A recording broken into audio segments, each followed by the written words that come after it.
C'est une cellule privée de l'Élysée qui prend les décisions vis-à-vis de l'Afrique. Et c'est assez surprenant parce qu'on parle d'installer la démocratie en Afrique alors que la décision n'est pas démocratique. Vous voyez, et ça c'est un véritable problème. Donc on connaît toutes les problématiques de la France-Afrique et les avions qui décollent donc en secret la nuit, généralement au Bourget avec des opérations militaires. On donne à une opération non démocratique une espèce de vision médiatique démocratique. Et chose particulière, c'est que l'Angleterre, par exemple, quand elle intervient en Afrique, il faut d'abord discuter au niveau de l'Assemblée et on fait le bilan après l'opération. Et c'est vrai que j'ai eu l'occasion d'entendre des dirigeants européens parler de monarchie à la française vis-à-vis de l'Afrique. Parce que tous les pays européens doivent en référer à leur Assemblée pour pouvoir prendre une décision quand elle concerne donc d'une façon générale l'étranger. Mais sur l'Afrique, le roi prend une décision et on se demande mais quand est-ce qu'il y a eu l'abolition de la colonisation, et ça c'est quelque chose quand même d'assez particulier. Chose particulière, c'est qu'en 1945, soir de Noël, 3 personnes vont décider d'instaurer le franc CFA en Afrique, donc sans démarche démocratique, et on va mettre un franc égal 100 francs CFA. C'est quelque chose d'assez extraordinaire. C'est un peu comme si vous arrivez quelque part et on vous dit voilà, pour son bien, pour le bien de l'Afrique, la France dit écoutez, je vais fabriquer une monnaie, c'est moi qui vais fixer le taux de la monnaie, je vais même l'imprimer, je vais même lui donner un nom à cette monnaie et c'est moi qui vais décider tout seul de sa valeur. Et puis quand je viens acheter quelque chose de chez vous, c'est encore moi qui décide du prix et comment on va payer avec l'espèce de monnaie de Monopoly que j'ai mis en place de manière à faire en sorte d'organiser tout simplement le kidnapping et le vol à grande échelle, donc des richesses que vous avez dans votre sous-sol. Et le problème, c'est que quand vous cherchez dans le grand dictionnaire économique des relations internationales, comment s'appelle cette forme de relation économique, ça s'appelle le vol. Non, le problème, c'est que, compte tenu du fait que il y a eu un appauvrissement des pays africains régis dans la zone franc CFA. On n'a pas développé une industrie qui permettait de garder les gens chez eux pour tout simplement leur permettre de se faire un avenir professionnel sur place. Les gens partent. Les gens partent comme une espèce d'hémorragie. On part par tous les moyens. Alors il y a beaucoup de migration en Afrique, mais cette migration, on le voit au niveau de la Méditerranée. Il y a une fronde au niveau de la jeunesse africaine sur le plan panafricain, pas simplement en Afrique, mais sur le plan mondial, sur le problème du franc CFA, et qu'il est temps que ça cesse. C'est-à-dire que franchement, cette monnaie-là, il faut y mettre un terme. Parce que c'est une monnaie coloniale, c'est une monnaie qui nuit aux intérêts de l'Afrique. Quand l'Afrique vend quelque chose à un pays étranger, la monnaie est directement, c'est-à-dire le flux financier de la transaction, va directement sur le compte donc du Trésor français, qui va régir donc à la fois la conversion de la monnaie et ensuite garder une partie de la somme, donc 50% du montant de la transaction, donc après la conversion de monnaie, et ce n'est que finalement 40% que l'Afrique aura. J'ai eu l'occasion d'assister à une scène assez ubuesque, c'est-à-dire qu'il y avait une réunion de gros investisseurs des pays du Sud qui s'étaient réunis à Paris. Et moi, j'essayais de faire valoir un peu le fait d'aller dans certains pays africains où il y avait des gens qui étaient formés tout à fait à même de faire tourner une industrie qui voudrait bien implanter là-bas. Et ces gens qui sont je dirais, des investisseurs industriels des pays du Sud, quand on leur a fait la proposition de l'Afrique, ils m'ont dit, mais non, pas question, autant enrichir l'État français. Parce que vous savez bien qu'avec le problème du franc CFA, autant aller investir cette usine en France et ne même pas parler de l'Afrique. Des intérêts, je dirais, industriels qui voudraient se développer au niveau de l'Afrique, se disent, oula, il faut surtout pas y aller parce que ça équivaut à faire une industrie française. C'est-à-dire qu'on s'aperçoit bien qu'il y a une énorme différence entre les anciennes colonies anglophones, les anciennes colonies francophones. Il y a une chose quand même qui est assez symptomatique, c'est que chaque fois qu'il y a des élections à problème, c'est dans l'espace francophone. C'est-à-dire, dans l'espace francophone, il y a un problème d'élection. C'est-à-dire, les élections, c'est toujours du grand n'importe quoi. Et franchement, c'est-à-dire que on voit bien que ce grand n'importe quoi là vient bien de quelqu'un, de quelque part. En tout cas, on voit que là-dessus, vous avez une espèce d'élite qui n'est pas si nombreuse que ça, mais qui a décidé que l'Afrique c'est son porte-monnaie. Vous voyez, c'est-à-dire c'est son petit porte-monnaie privé, c'est un jeu à la Benalla, on n'a pas de compte à rendre à personne et on fait un peu ce qu'on veut. Alors on fait la francophonie, on veut partager sa langue, mais quand il faut partager les richesses, comme par hasard, on fait la cupidité. Vous voyez, et vous avez des gens qui vont se vautrer dans la francophonie et qui ne voient pas que le problème, c'est qu'il y a quand même des accords financiers à renégocier, il y a des choses à voir à ce niveau-là, et qu'on peut pas faire la francophonie quand on vous pille dans votre dos. C'est pas possible. On est en train d'appauvrir votre peuple, on vous empêche de vous développer avec des infrastructures modernes, et vous êtes en train de dire oui, on va faire la francophonie. C'est quoi cette affaire? C'est du grand n'importe quoi. Non, mais il faut comprendre que on vit une ère quand même assez intéressante, c'est-à-dire qu'on a l'expression de toutes les formes de cupidité au sein des grands gouvernements. Aujourd'hui, dès que vous avez une élection dans un pays occidental, c'est la cupidité qui s'exprime. C'est-à-dire que toutes les formes de cupidité s'expriment parce qu'on est arrivé à l'ère du Verseau. Et je dirais, cette ère du Verseau, c'est l'ère de la générosité, du partage. Et qu'est-ce qui empêche le partage? C'est la cupidité. Donc il faut que toutes les formes de cupidité soient repérées par ceux qui doivent agir de manière à recréer les richesses pour tous. Vous savez, la planète, il y a suffisamment de richesses pour tout le monde. C'est parce qu'il y a deux individus qui veulent garder 90% dans leur poche et qui jouent oui, mais il n'y en a pas assez pour tout le monde. C'est totalement faux. Il y a suffisamment de richesses, il y a suffisamment de moyens pour tout le monde et que chacun puisse pourvoir à ses besoins au niveau de l'agriculture. On n'a pas besoin de faire un aliment à 25 000 km et de le livrer par là. L'agriculture, c'est un poste économique comme un autre qui permet de créer des emplois et de développer les savoir-faire locaux par la grosse transformation. Devant ces fuites migratoires qui sont énormes, qui s'exposent aux caméras médiatiques, eh ben, plus personne ne peut dire je ne savais pas ou je n'ai pas vu. Et il y a un caractère totalement dérangeant parce qu'on sait que derrière, c'est quand même cette mafia afrique qui est aux manettes et qui ne permet pas, en fait, à l'Afrique d'avoir des infrastructures qui lui permettent de garder ses habitants. On voit bien qu'il y a une forme de cupidité occidentale et il faut le dire franchement, il y a une cupidité occidentale qui s'exprime depuis le XVe siècle et il y en a marre à la barre, c'est tout. La thèse ancienne, c'était de dire que il y a eu une activité esclavagiste qui a fait que ces gens donc qui étaient en esclavage ont servi à construire des monuments en Égypte. Et notamment ces ouvriers qui avaient construit les pyramides. Mais le problème, c'est que face à la technicité, à la précision des monuments, les gens se sont dit non, faut être quand même honnête. Soit le gars est un ingénieur en architecture avant d'être esclave pour réaliser un tel monument, soit il faut arrêter de parler d'esclaves et commencer à tout simplement parler de chefs de chantier, d'ingénieurs, d'architectes. Il s'est avéré que il y avait un espace qui était comme une espèce de village à côté où il y avait des tombes. Et dans ces tombes, c'était les tombes des ouvriers. Et dans les tombes des ouvriers, qu'est-ce qu'on a découvert? On a découvert tout simplement les titres, des titres donc des grands architectes, des inspecteurs de travaux. Et là, on s'aperçoit qu'on avait affaire à des gens qui étaient rémunérés. Et on a trouvé des fiches de paye. Dans le vocabulaire de l'Égyptien ancien, le mot esclave n'existe pas. Par contre, le mot argent existe. Les mots tels que transaction financière, tout cela existe. Le salaire et sous, tout ça existe. Comment peut-on imaginer que quelqu'un en Afrique impériale, à l'époque dans un grand royaume, descend sur le marché avec ses coris, donc ses coquillages, et il veut acheter 4 bœufs. Et le vendeur lui dit que si vous voulez acheter 4 bœufs, il faut savoir qu'un bœuf, c'est 4000 coris. Donc ça veut dire que je vais m'asseoir là et je vais passer toute la journée. J'ai rien à faire. Je vais passer ma journée à compter des coris parce que j'ai pas de temps à perdre à faire ça, mon cher ami. Ce qui veut dire de fait, parce que l'humanité quand même a de l'intelligence, il y avait de la monnaie, c'est-à-dire une pièce de monnaie valait 1000 coris. Vous savez que la fonction d'avocat, c'est une invention de l'Égypte pharaonique. Et quand quelqu'un est condamné devant la justice, vous avez la personne qui dit, bon, comme je lui ai vendu un âne défectueux, je lui rendrai son argent. C'est-à-dire que vous avez carrément, devant le juge, celui qui a été accusé s'engage à rembourser, donc c'est-à-dire je rembourse la valeur du bien, ou je lui remets son argent.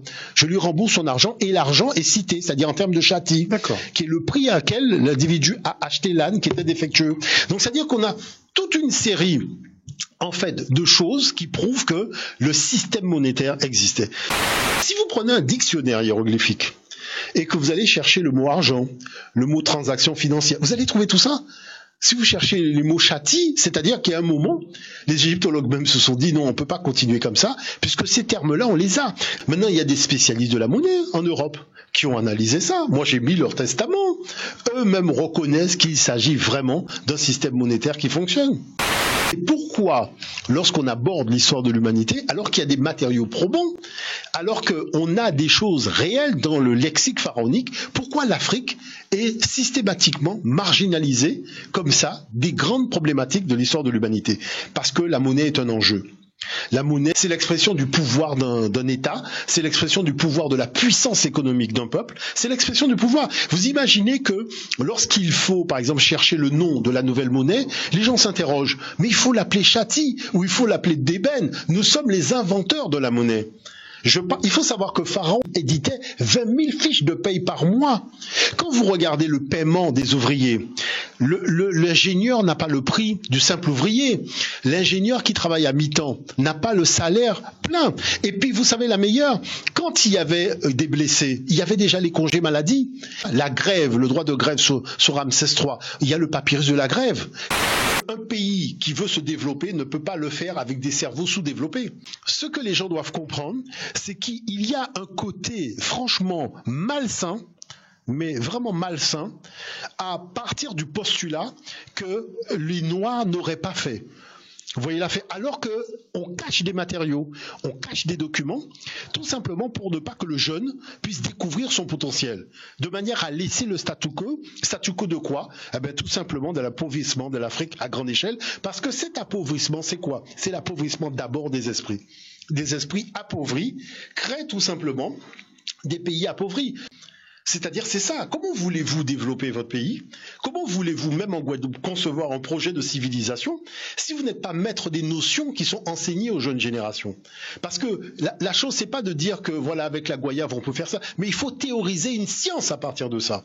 C'est pas simplement le fait de dire qu'avec l'huile carapate, on peut faire ça, mais il faut théoriser une science. Il faut créer une herméneutique de nos traditions ancestrales pour dégager des courants scientifiques avec des systèmes d'études, des normes, des références, des choses précises. Ce qui se fait à l'Occident, c'est fait uniquement pour affirmer une hégémonie économique et, je dirais, l'intérêt même du corps humain n'est même pas pris en considération dans le traitement qui est donné, puisque le but c'est de faire de l'argent.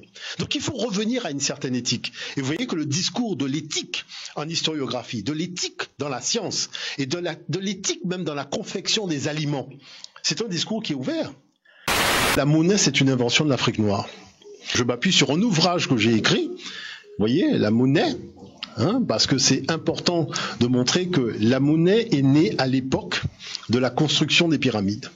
D'accord. Alors, la chose, c'est que comment j'en suis arrivé, en fait, à m'intéresser à la monnaie? Bon, la première chose, c'est que le discours historiographique sur l'histoire de la monnaie, c'est une escroquerie intellectuelle à grande échelle.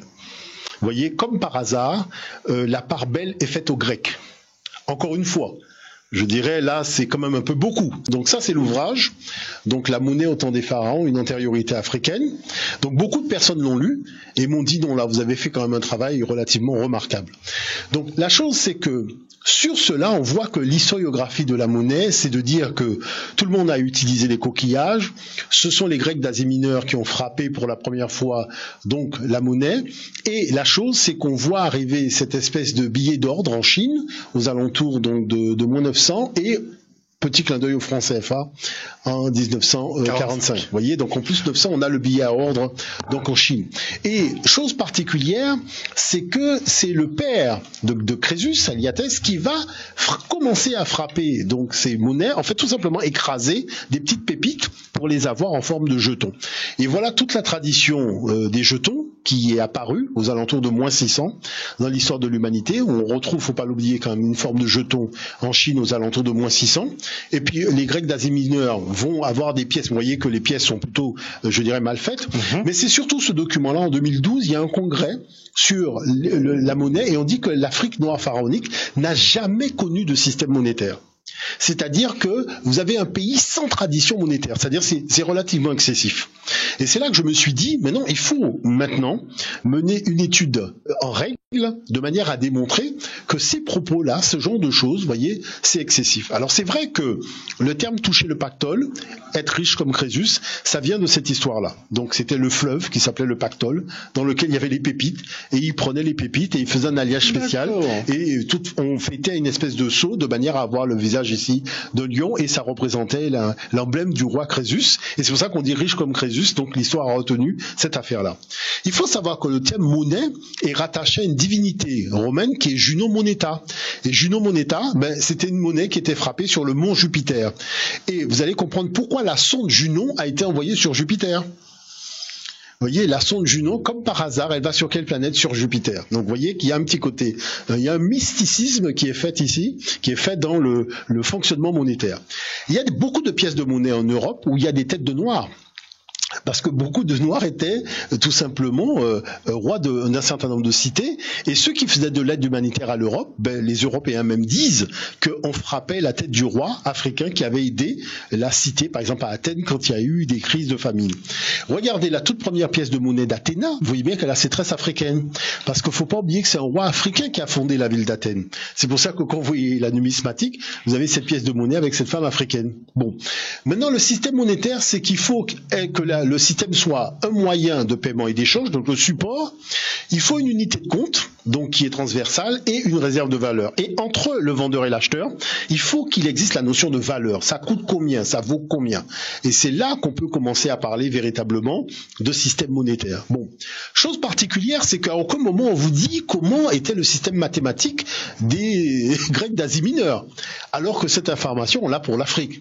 On sait comment était la métrologie. Vous avez par exemple ici l'invention de la règle, donc qui permet d'avoir, et notamment un ouvrage sur les mathématiques que j'ai mis, et le système de numération qui permettait de compter et qui permettait de faire toutes les équations à un degré, une inconnue et tout ça que nous avons dans le patrimoine mathématique. On va pas nier qu'il y a eu du troc, parce que effectivement dans mon ouvrage je souligne des scènes de troc que je traduis même à partir de l'Égyptien ancien, où des sandales sont échangées, vous voyez, et c'est important de voir que oui, il y a eu du troc. Sauf qu'au 3e millénaire, on voit apparaître le premier étalon monétaire de l'histoire de l'humanité qui est le chati, avec une transaction financière, c'est-à-dire quelqu'un qui dit avoir acheté une tombe pour 10 chatis, c'est-à-dire j'ai payé en chati. 10 chatis, avec donc tout simplement 4 chatis pour un lit et 2 étoffes de tissu valant 3 chatis chacun. Donc qu'est-ce qu'on s'aperçoit? Le chati est un anneau d'argent de 7,6 grammes, normalisé par le trésor pharaonique.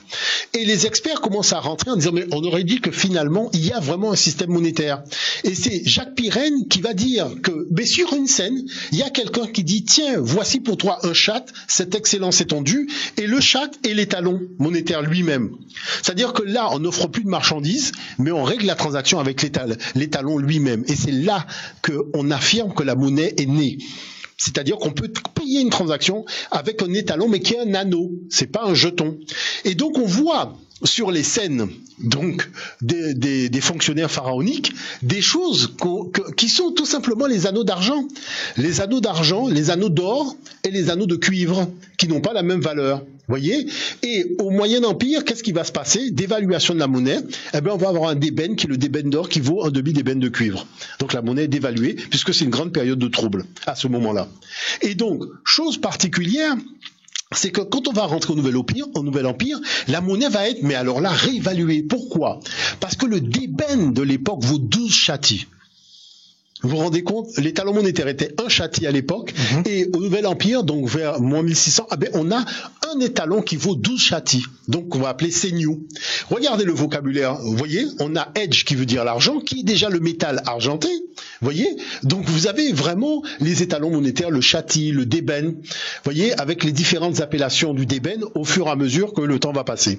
Vous avez sounet, qui est le verbe commencer, vous voyez, commercer, vous voyez, vous avez le prix aussi, soun, commercer, sounet, le prix, issou, qui est le salaire. Ici, vous avez tous les termes comptables, le solde de tout compte, le prix, soun, le prix d'une marchandise, voyez, montant total d'une somme, somme des totaux. Donc, on a vraiment, parce que la comptabilité est née en Égypte pharaonique, ça, il ne faut pas l'oublier. Le journal comptable, la comptabilité. Et voilà que l'Afrique va frapper des monnaies en jetons, avec les pharaons Nectanebo. Voilà ce qu'on appelle le Doumbéfer, qui sont des pièces d'or, qui sont des pièces en jetons. Voyez, et voilà encore. Et qu'est-ce que dit Bernadette Menu? Elle dit, mais les trois fonctions de la monnaie, donc la théorisation, l'évaluation et l'échange transactionnel, ces trois fonctions étaient assurées en Égypte antique. Ce qui veut dire qu'on avait un système monétaire. Et regardez cette pièce de monnaie. Vous savez où on a trouvé cette pièce de monnaie africaine? En Australie. D'accord. Une pièce, donc, en forme de jeton, qui a été trouvée en Australie. Donc, tout ça pour montrer que il y a un devoir que nous avons aujourd'hui, c'est tout simplement de revisiter notre histoire, mais sur la base de matériaux scientifiques. Et c'est pour ça que j'ai écrit le livre. J'ai écrit le livre parce que la monnaie est un enjeu aujourd'hui dans le monde noir, mais on ne va pas réinventer le fil à couper le beurre. C'est-à-dire on peut partir de notre intériorité de manière à bâtir l'avenir.